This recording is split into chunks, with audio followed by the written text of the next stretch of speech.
It's an Ask Anything mailbag on Dolphins Today. Thanks for dialing it up. Happy to be with you. Fired up to be with you, in fact, and fired up to answer your questions. So without further ado, let's do it. Recording this on a Wednesday, so if anything goes in one ear and out the other, just scroll on through if anything's outdated. Here we go from Tim B. A $10 super chat. Put me on the helmet. We've got you covered there, Tim B. Right on the Dolphins helmet.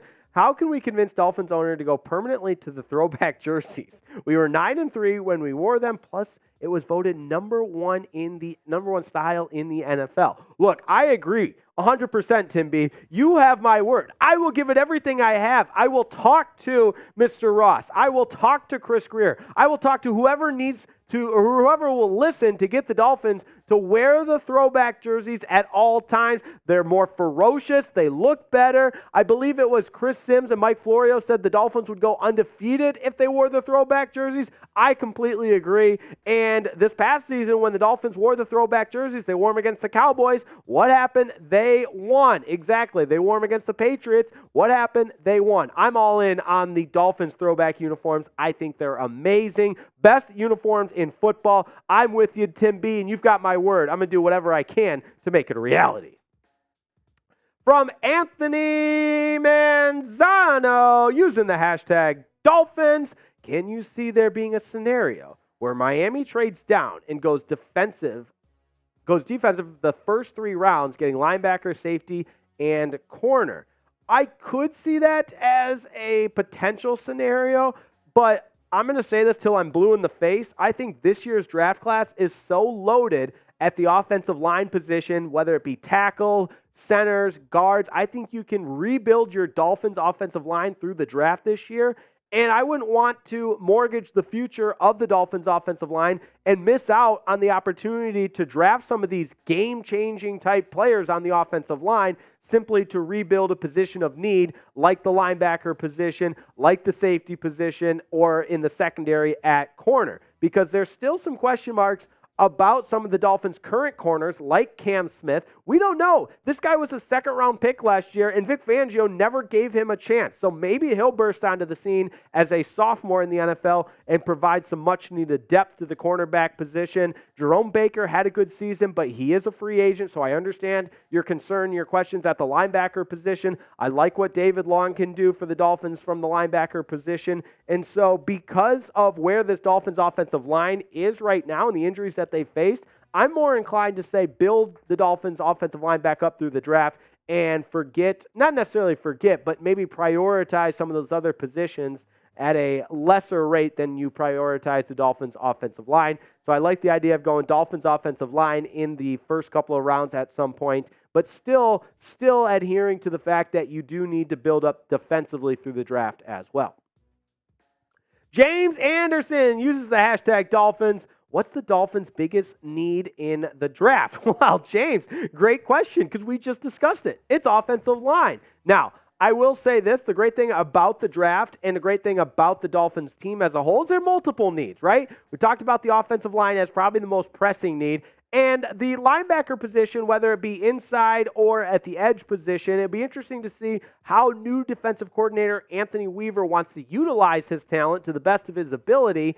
And when you look at what Vic Fangio did last year, edge play was prominently important for the Dolphins with Jalen Phillips, Bradley Chubb, Andrew Van Ginkel. All 3 of those guys had breakout years, and with all 3 of them suffering season-ending injuries, it's important to add some depth at the edge position. Wide receiver is important because, yes, Tua had his best season of his career, but over 60% of the receiving production was done by Tyreek Hill and or Jalen Waddle. Defensive line, awesome job all season long by Christian Wilkins and Zach Sealer. Christian Wilkins is a free agent, and the rest of the defensive line lacked a lot of depth. Same with cornerback. You got Jalen Ramsey, but after that, a lot of question marks. I told you what I think, but you got to let me know what you think. What's the Dolphins' biggest need in this year's draft? Let me know down in the comments, whether it be position, whether it be player type, because a lot of people are saying this Dolphins team needs some grit. They need some anger. They need some tenacity. They need to play with an edge. They didn't have that last year. So let me know what's the Dolphins' biggest need to address in this year's draft. Great question from Sherry May here. I keep hearing AVG is going to Philly. Any truth to that? Is it money or what? Simple, short answer, yes, it is money because he is a pending free agent. And long answer is not necessarily going to Philadelphia, but I think there's a lot of dots that connect the potential of AVG going to Philly. Not at all a done deal, but Philly, a team that has some money to spend, a team that's been proven to invest in the defensive side of the football with an aggressive front office, combined with the fact that AVG had a breakout year under Vic Fangio. It makes a lot of sense.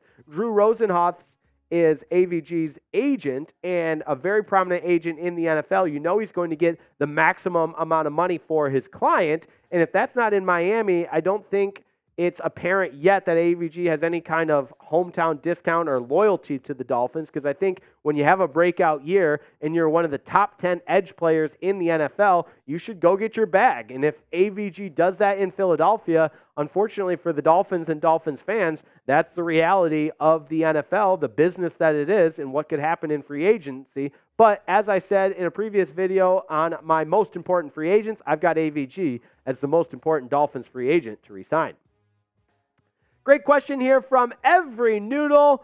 Would Johnny Wilson be a fun pick for Miami? Indeed, he would. That's the wide receiver out of Florida State, big body guy. And it's interesting because this draft class is loaded with wide receivers and big wide receivers for that. In my mock draft, I had the Dolphins taking Brian Thomas Jr., who's another big body receiver out of LSU. Keon Coleman's a guy that I think of that could go late first round, early second round, depending on what the market dictates as far as what other teams' mindset is in the draft if they want to go at the luxury position like a wide receiver. And it's interesting because the Dolphins as a team have great wide receivers. They just don't have any depth. So do you try to take that home run swing at a first round wide receiver to pair with Tyreek Hill and Jalen Waddle? Or do you look for maybe more of a role player that could fill the void of that number 3 receiver and provide some production there that the Dolphins just didn't have? I think it's a great question, and Johnny Wilson certainly is an intriguing prospect out of Florida State, but I think only time will tell on whether or not the Dolphins will pursue him. But to your original question, Every Noodle, yes, that would be a fun pick. Marcos Noah, should the Dolphins draft Cayman Kitchens? That's a good... Cameron Kitchens out of Miami. My fault there. Yes. You know, when you look at the production from the Miami Hurricanes as a team, and you can't just pin this on one player, it's not necessarily a guy that I've had identified on my draft board of how he could help the Dolphins, but if there's value to be had there in later rounds, and Chris Grier in the front office deem him as a guy that would be a steal, because I think as the draft progresses, you know, you start to look for that combination of need as well as value.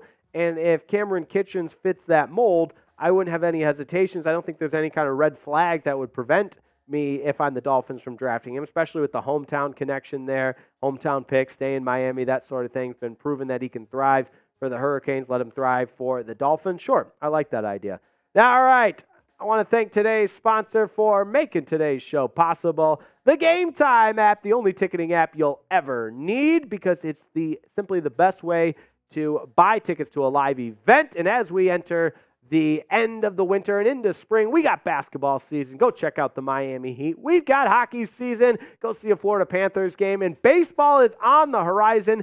Any live event, you got to download the Game Time app and use it, because it is far and away the best and most easiest way to get your tickets. Very easy to use app. You get the HD picture as well, so you know exactly where you're going to be sitting. No deception. And oh, by the way, tons of flexible payment options as well. You got to love it. And because we love you and we care about you, we're giving you $20 off when you use that promo code FINSCHAT for new users. Terms do apply, but download the Game Time app. Use promo code FINSCHAT, PHINSCHAT. That's promo code FINSCHAT when you download the Game Time app.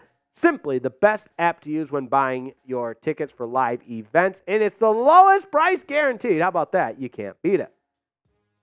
Oh, our close friend Patrick Starr. If a team offered you 2 first-round picks, would you trade Tua?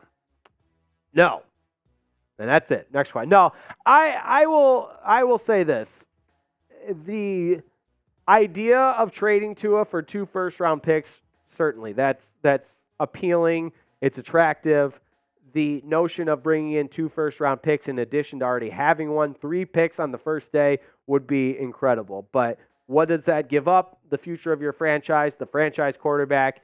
And I thought an interesting comment about Tua in general was the fact that he's deemed, in my opinion, as a franchise quarterback. And franchise quarterbacks are hard to find.